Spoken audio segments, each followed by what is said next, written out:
then use that as a way to get people to share their experiences of these different aspects, which are identity, literacy, immersion, and presence.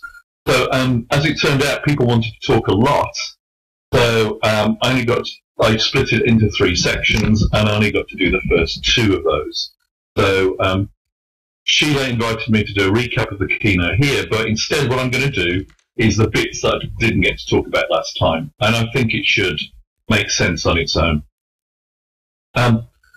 Okay, this half is mainly talking about 2 things really closely interrelated. The first of these, and they're both in this book that's on the screen now, a bit of a plug, which I wrote with Irina Kuksa. I'm going to start talking about immersion. So, okay, one of the things I struggled with talking about with studying virtual worlds was, for me, how the same sorts of words get used interchangeably to describe different things. I spent a lot of my time just going around in circles, trying to use other people's definitions before deciding I was just going to have to pick a set and then that made sense to me, and then apply those throughout my work. And particularly these 3, which get used interchangeably, but I think are very different. So, this is my first example.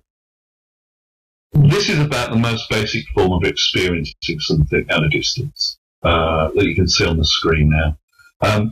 It's still got all the basics, though. And if we look at this in terms of activity theory, there's the subject, so the person doing something, or the person doing the action, the technology they're using, which is a tool, and then the focus of the activity, which is the object. And we don't really kind of think of this in normal face-to-face communication because there's no tool evident in that kind of communication. But it's similar. So for me, when I'm talking about immediacy, it's kind of the immediacy for me is the extent to which there's no tool. It's like face-to-face, or at least no awareness of one. And so these definitions you can see on the screen all make that point. The idea is the more immediacy you feel, the more present you will feel. So that the technology is unobtrusive.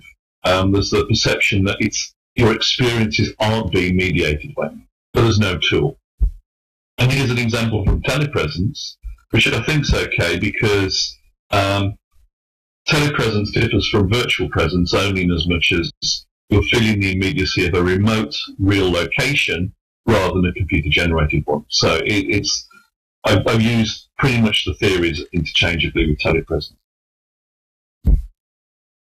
And this is the description of the technical details that Cisco use in their telepresence thing.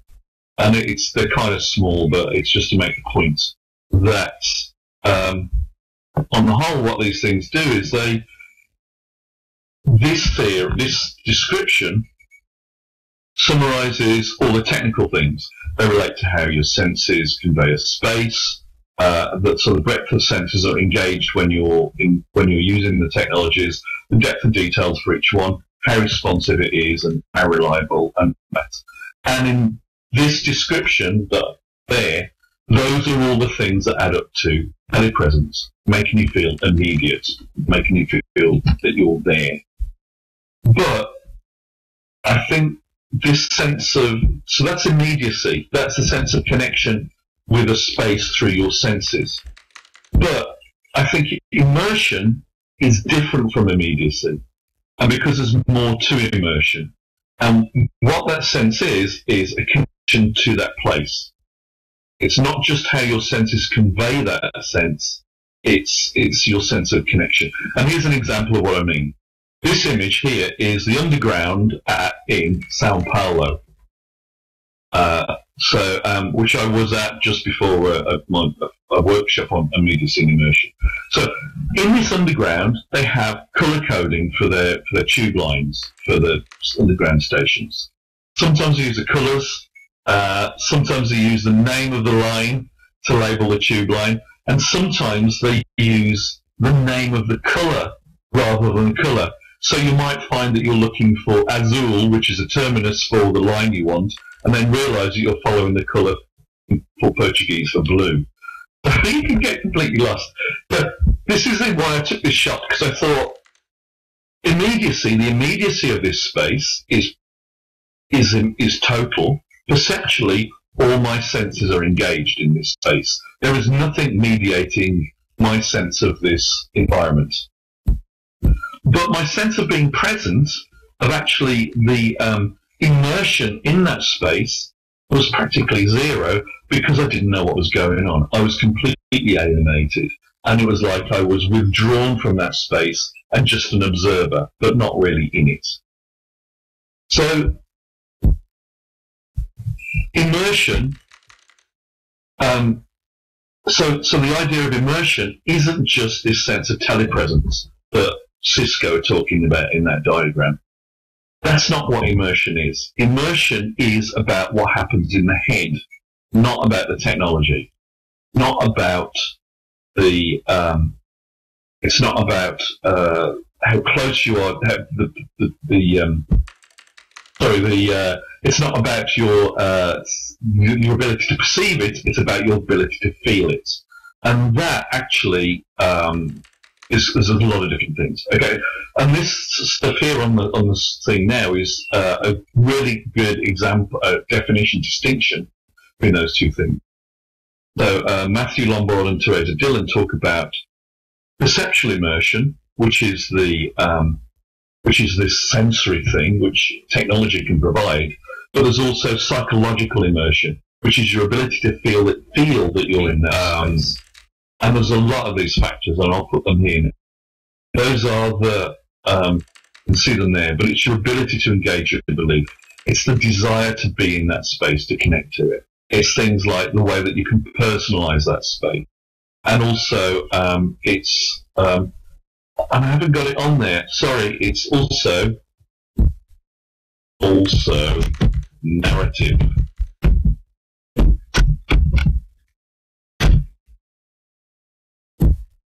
Okay, so that should be on there. Sorry, but if you can create a story, and maybe Sheila might need to transcribe this bit. If you can create a story of this of your engagement, then your ability to feel part of it, to be in there, is that much more intense. And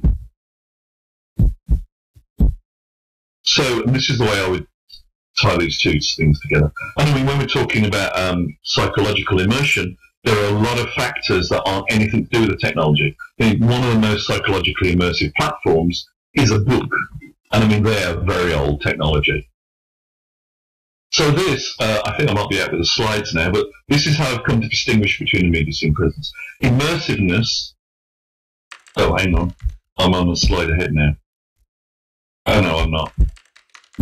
I think my script and my slides have just got out of sync. So this is these are the kind of ways that I've kind of come down to distinguish between these things. Immersiveness is the measure of how much the technology creates perceptual immersion, but it's not really the thing that's important in creating a sense of presence, in the sense that you are there. So here's an example of where these two things aren't necessarily the same thing. So this is this image is from an exercise I did at Coventry University. So the immediacy is reduced by all these pop-ups. So you've got, I mean, we've got too many there, but some of these actually add to the sense of immersion. So the chat, if you have chat on there, it reduces the immediacy, because in real world, you don't get chat boxes appearing in front of you while you're walking around. But because you are connecting to other people in that space, the chat then helps your sense of immersion in that space. The name tags do, because you know what's going on. But But I think we've overloaded it here because the instruction cards probably get in the way of feeling connected to that space. Also, I think like things like maps and stuff like that, the little pop-up maps and things like we get, they reduce the immediacy, but they increase the sense of immersion. And so that Sao Paulo tube would have been much more immersive if I could have had heads-up display explaining where everything was, because I would have felt connected to that space, because I could have seen where I needed to go, I could have understood what everything was around me, and I would have felt psychologically part of that space. Okay, so that's kind of the thing I wanted to explore about those. So this is where I wanted to open it up to sort of a discussion here is, how much do you agree with those two things being different? And how important is immediacy for you in creating a sense of connection with virtual space? Are there any things that are more important for that non-mediation than the sense of presence? And do you buy into this distinction between the two things? Add that to the chat as well.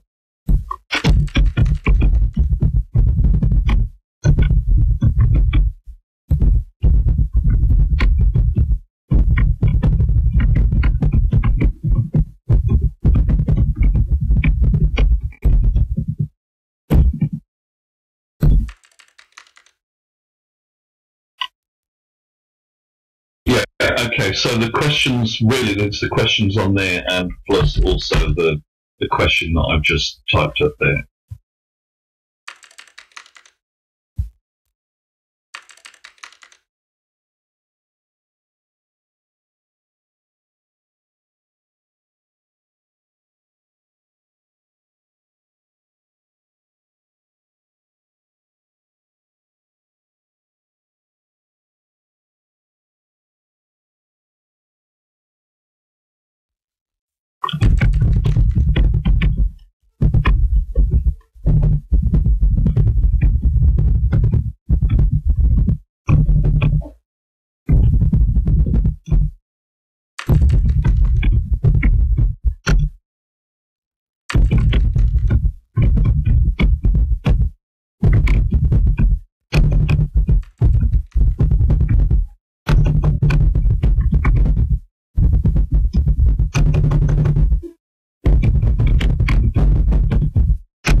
sorry, I'm not using voice because the problem with transcribing it for the people that aren't on voice.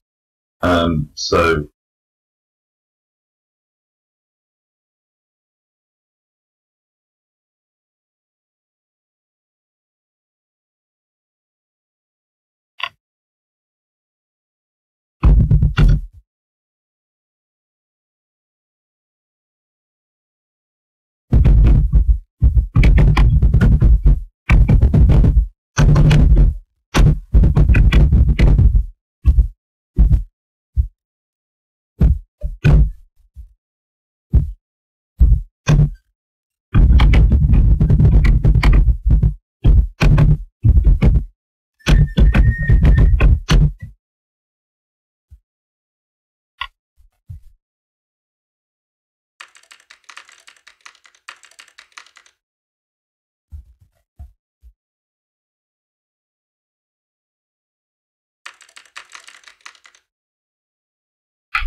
okay.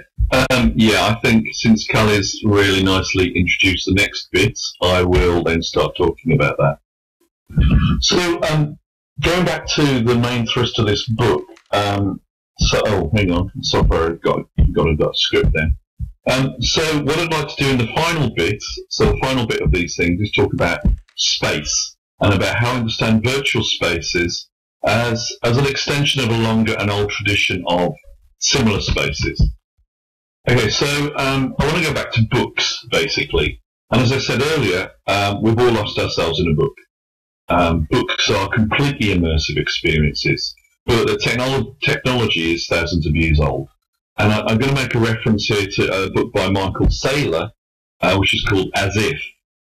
And he describes a certain set of fictions which are shared between people. Well, here's a question, and it's not off, but it's not. I'll put it in here.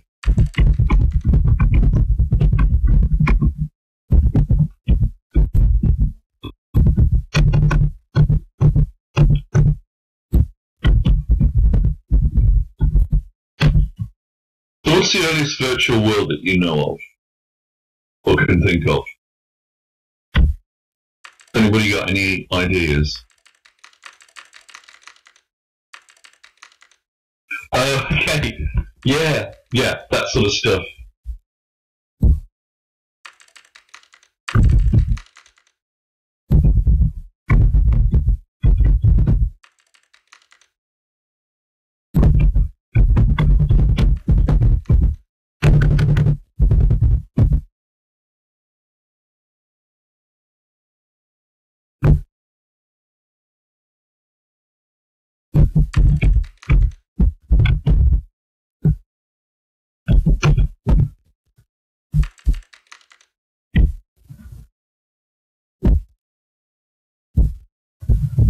But yeah, the stories around the campfire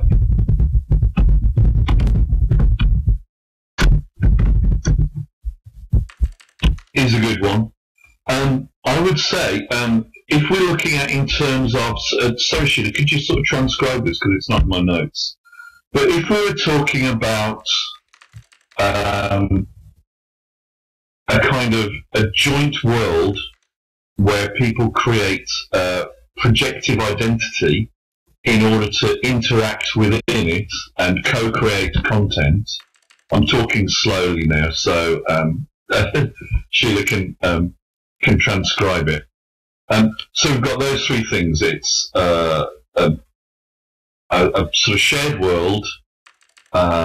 People take on identities to interact within it and co-create content while they're in there as being the key things. Although it's text-based is the one I'm thinking of, then the answer is, oops.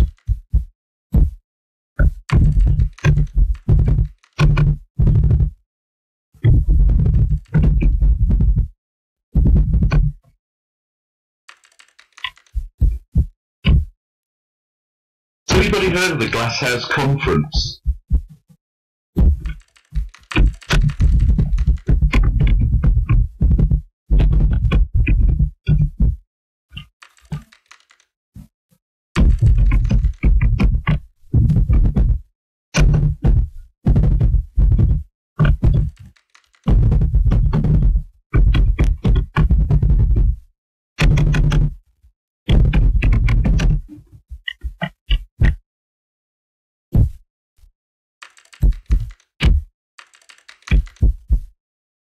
So there we go. You heard it here. The first virtual world was built by the Brontes.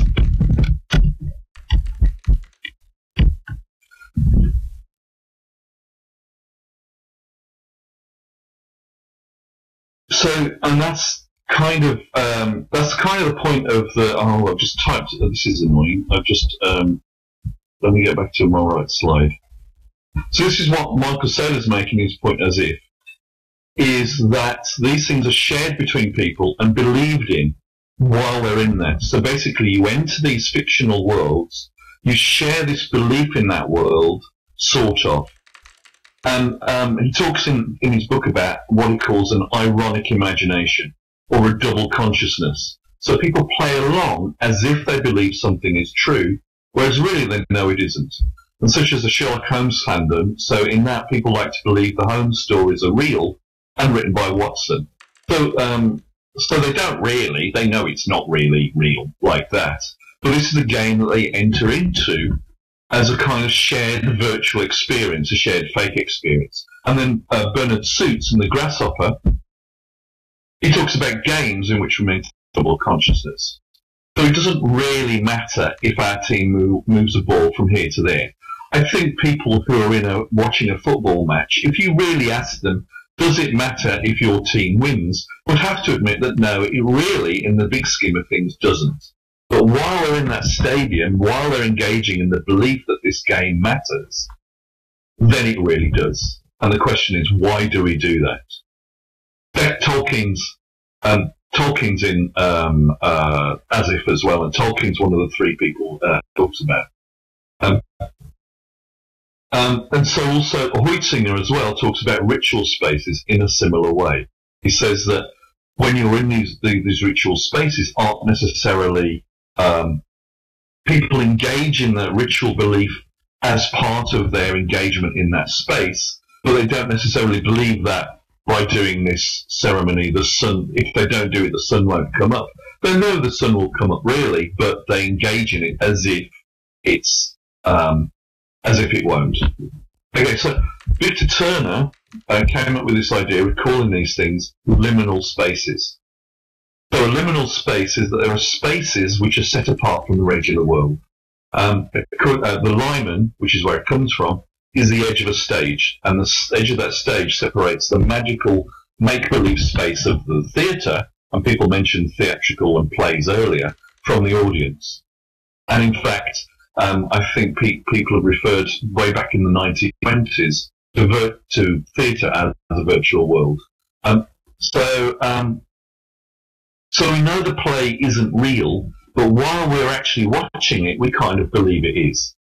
So we're both inhabiting the physical world, the real world, that make the rational one, in which people aren't, I don't know, Gloucester isn't having his eyes gouged out really, but in the virtual world of the play, at the same time, he really is, and we're getting all grossed out by it. Okay, so this double consciousness, this being able to step into a thought system and step out of it is called metaxis. Metaxas is also, so it's used in theatre to describe what actors do, about believing it and also knowing who they are, but being in character and being out of character. So what gets more, and one of the things I've mainly looked at in Second Life is theatrical worlds, theatrical spaces and theatre within Second Life. And when we're looking at theatres in a virtual world, there's actually then a two-step process. There's a stepping into the virtual world of Second Life, and then so in which we are one set of changes have happened to our identity and our sense of presence and the sense of who we are and what we're doing in this. And then we go into the theatre in Second Life, and then we're in a theatrical space within the Second Life, within the world itself. And the same happens with role play areas as well. So when we go to a role play area, we are playing a role that is different, probably, from our online identity. So, and in fact, some actors I know who act in Second Life and who create these spaces have said the transition from physical world to Second Life is less of a transition than the transition from normal Second Life to theatrical space. That's a bigger conceptual step, a bigger change in identity and life.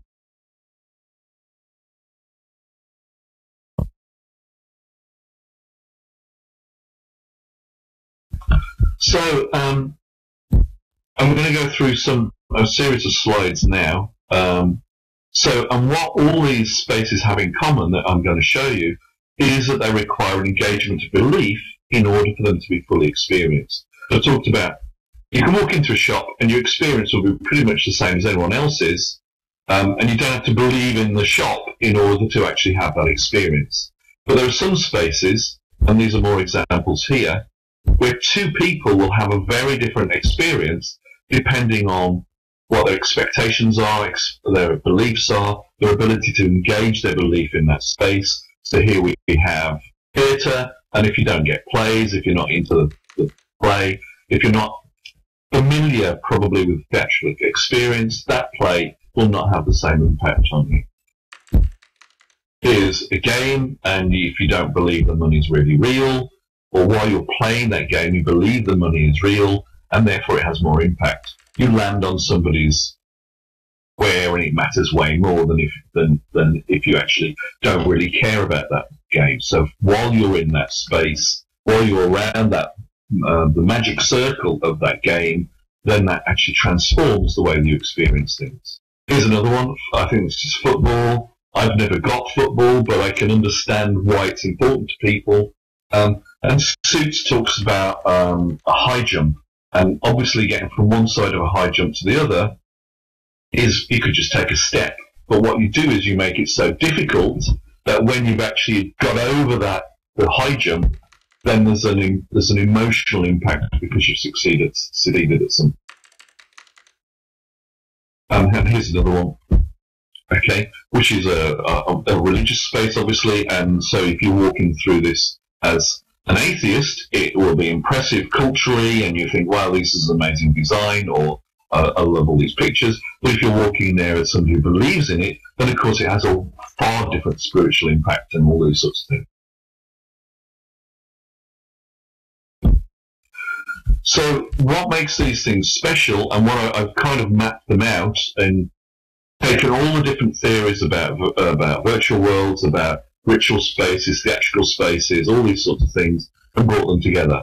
And as I think Carly said earlier, oh, okay, so soccer, Marley, I mean soccer.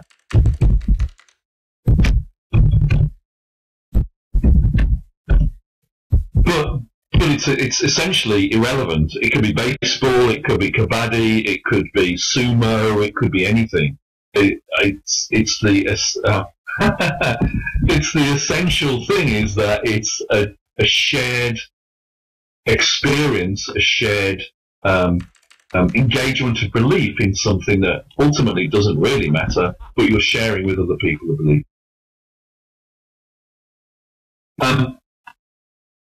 So I've listed some of these elements, but I think that we've got more. We should have more time to discuss these, and we can do that here towards the end.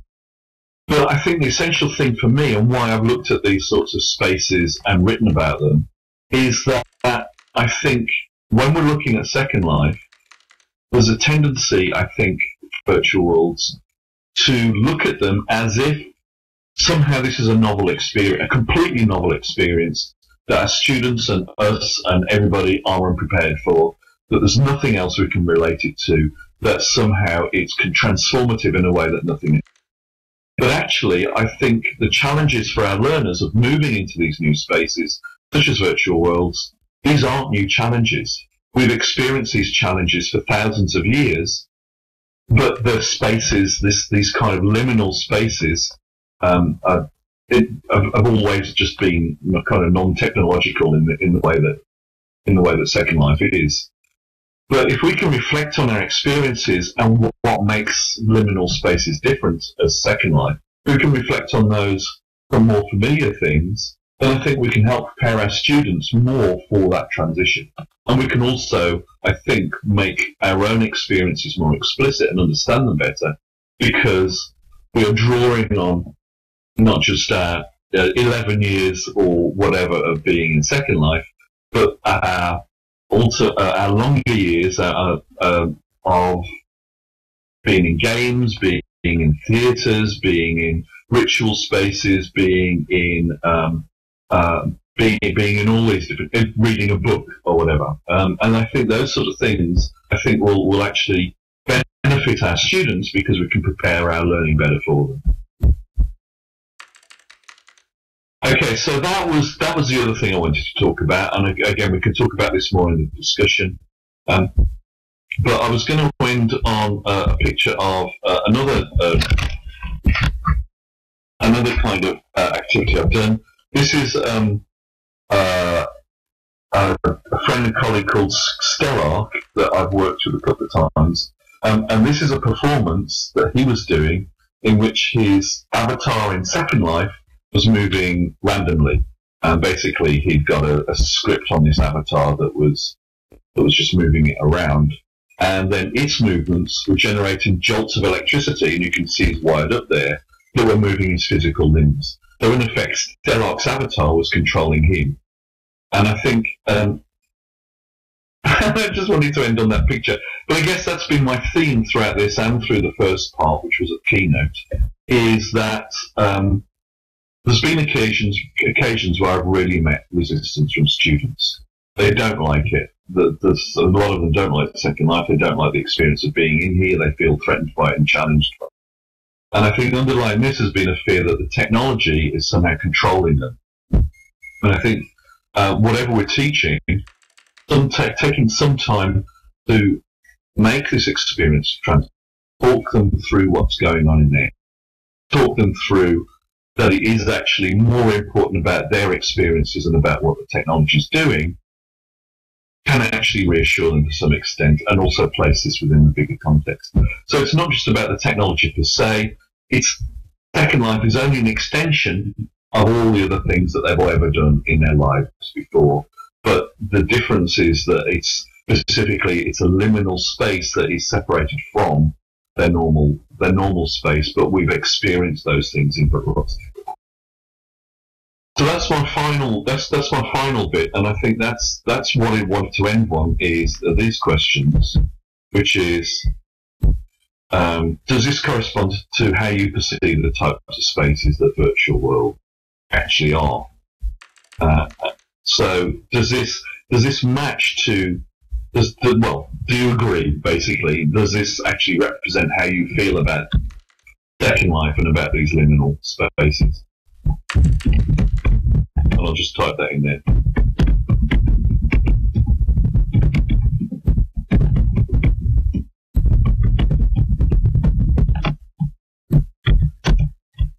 And what I'll do as well is I'll go back to this slide so that I can talk a bit more about any of these, if any of this is of interest and you want to talk about this in a bit more detail.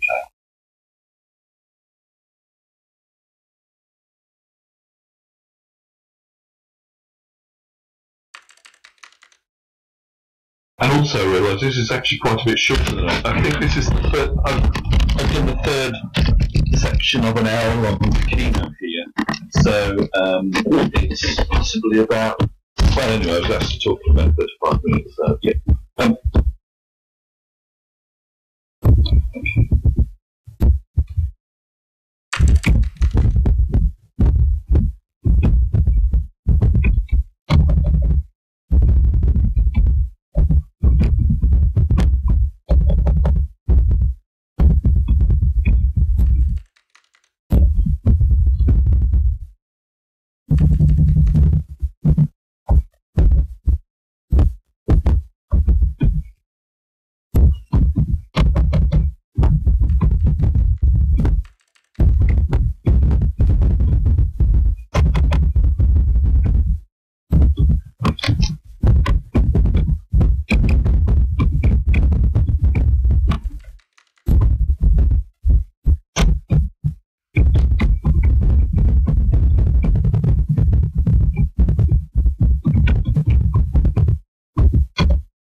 Can I use my voice?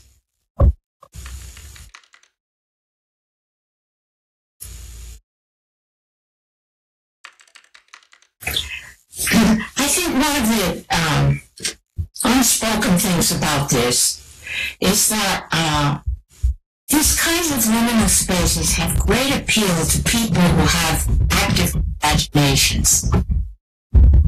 People who are literalists or are more interested in data and objective reality often do not get attracted. And to the other things as well, to fairy tales, to the Harry Potter books, to Mary Poppins, where you walk into a drawing, to all kinds of experiences like this. That always thrilled me from the time I was conscious. And so the minute I heard about Second Life, I wanted in. This is not my experience with a lot of people that I know who want to feel much more grounded in what they perceive of as reality. So I think my point is that you have to have a certain kind of imagination to really immerse yourself in these worlds and get the most out of them.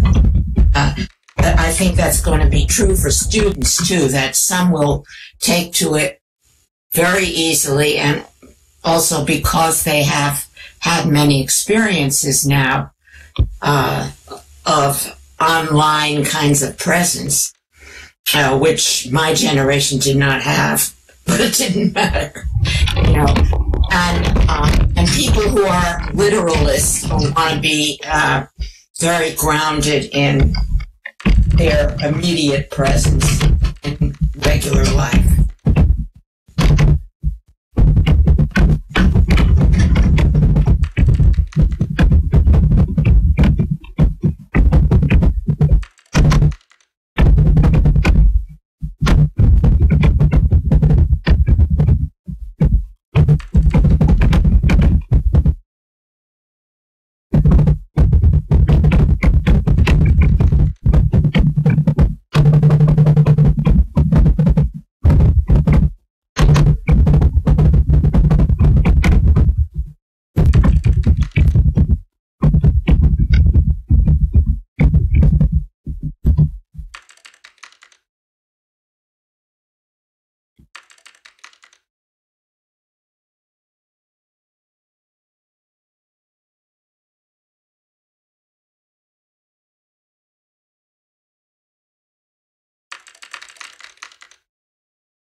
Oops.